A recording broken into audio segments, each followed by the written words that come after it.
Hello again, Scorpio. It's me, Dadhichi, Scorpio, with your March 2013 monthly horoscope. How many stalkers do you have right now? I've had a few. That's because you've got all of these planets in the fifth house of romance, love affairs, creativity. 5 of them. I call it a celestial traffic jam myself. It's very much like Manila. I call Manila freeways a car park. I mean, that's how much activity is on the roads. That's a bit of a contradiction. Activity. I mean, there's actually no activity. There's so many cars, there's no activity. But there's that many cars because there's that much activity. Anyhow, I digress. But I try to draw that point by the virtue of the fact that so many planets in one area of the horoscope is like a celestial traffic jam. And it brings all your attention to that area. You've got your creativity should be at a high right now. But possibly because too many planets are there, you're spreading yourself too thin. I might have mentioned this to you in the last month or so. The only saving grace there, believe it or not, and a lot of people hate the planet Saturn. I don't know why, because for people like us who are super creative, super busy, Saturn is the one planet there that's able to just bring it all under control, to focus you on one thing and one thing only. That's important now, especially because you've got the retrograde Mercury in that position as well.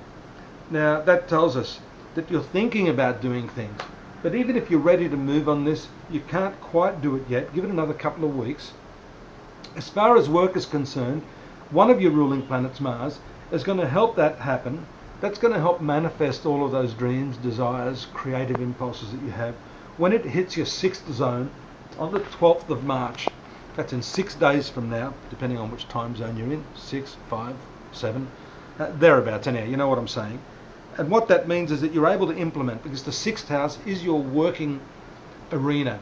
It's also your co-workers, so you get a lot more done because you're more prepared to demand what you want from the people that are supposed to be helping you, rather than sitting back and waiting and feeling hamstrung by them.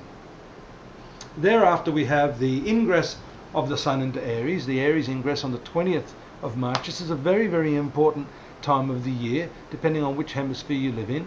It's the equinox, and so it's the start of new things for a lot of people. For Scorpio, this is happening in your 6th zone, so new work practices are likely to take place.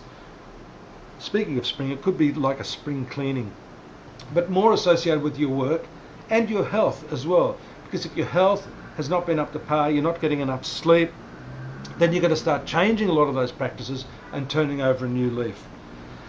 That's on the 20th. That's a 1-month transit. Mars will stay in there a little bit longer. And then, of course, you've got Venus, the planet of love, marriage and relationships, which is going to enter into this sector. You may need to look after someone who is close to you.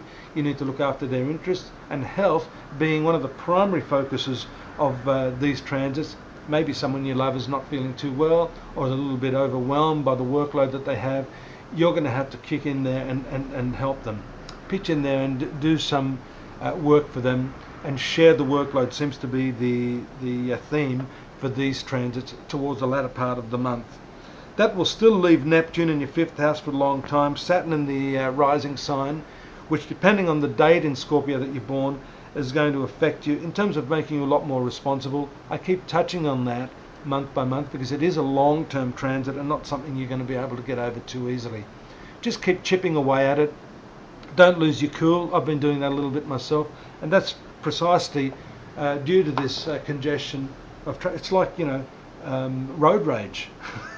You've got too many planets on the road, you know, and the horn stopped working when retrograde Mercury's there. So what are you going to do? Get out and kick the next car? Well, fortunately, after the 12th, 20th, 22nd, a lot of that is going to clear up. Thank God.